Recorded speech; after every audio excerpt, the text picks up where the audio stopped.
suis victime de harcèlement de la part de Nova Energy.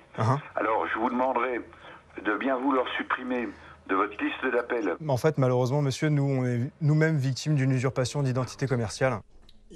Des appels comme celui-ci, Maël Guibert, patron d'une entreprise qui pose des poêles et des panneaux solaires, en reçoit une cinquantaine par jour. Ce sont des particuliers d'un peu partout en France qui lui reprochent de démarcher téléphoniquement des clients. Un véritable harcèlement pour certains qui le menacent de dépôt de plainte, lui envoient des mails de mise en garde.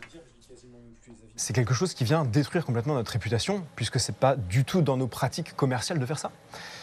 Donc quand vous cherchez une boîte de confiance qui vient installer du poêle ou du photovoltaïque, vous voyez nos derniers avis qui sont pas du tout représentatifs de ce qu'on fait, ça vous fait fuir. En effet, les critiques deviennent légion sur le site de l'entreprise. Entreprise à fuir, il ne faut pas acheter chez eux, ils font du harcèlement au téléphone. Ça gâche un peu tout le travail qu'on essaye de faire depuis la création de l'entreprise, où on se bat au quotidien pour lutter contre les arnaques qu'il y a beaucoup, effectivement, qu'il faut l'avouer, dans ce milieu photovoltaïque.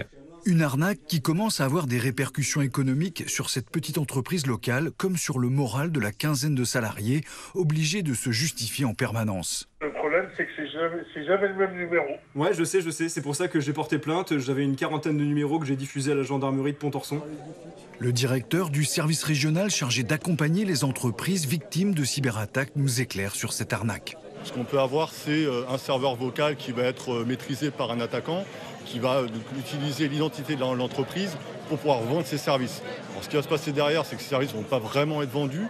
Ça va être peut-être une facturation, une préfacturation avec une demande d'acompte. Et c'est cet acompte qui sera versé au cyberattaquant pour se faire un petit peu d'argent. Et ensuite, on n'entend plus parler de ces gens-là.